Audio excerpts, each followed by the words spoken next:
Hi friends, ఇవాళ మనం neck cross పీస్లు ఎట్లా జాయింట్ వేసుకోవాలో చూద్దాం.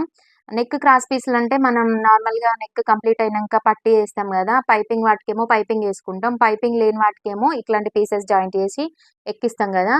సో అది ఇవి అయితే క్రాస్ పీసులు కట్ చేసుకోవాలి. దీని జాయింటింగ్ అనేది ఇట్లా వేయద్దు, దీనికి ఒక టెక్నిక్ ఉంటుంది. ఫుల్ క్రాస్ కావాలి అని అంటే ఇట్లా పెట్టి ఇక్కడ నుంచి స్టిచ్ చేయాలి, ఈ డైరెక్షన్లో స్టిచ్ చేయాలి. వేస్తే మనకి ఫుల్ క్రాస్ పీస్లు వస్తాయి. ప్లస్ మనకి స్ట్రెచబుల్గా ఇది ఈ క్లాత్ అనేది, ఈ అటాచ్మెంట్ చేసిన క్లాత్ అనేది ఫుల్ స్ట్రెచ్ అవుతుంది. సో మనకి మూలలు తిరిగిన కాడ ఏ ప్రాబ్లం రాదు.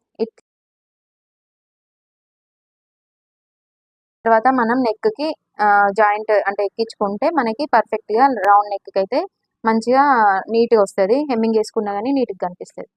ఈ టిప్స్ కనుక మీకు నచ్చితే తప్పకుండా మన ఛానల్ని సబ్స్క్రైబ్ చేయండి ఫ్రెండ్స్. బాయ్.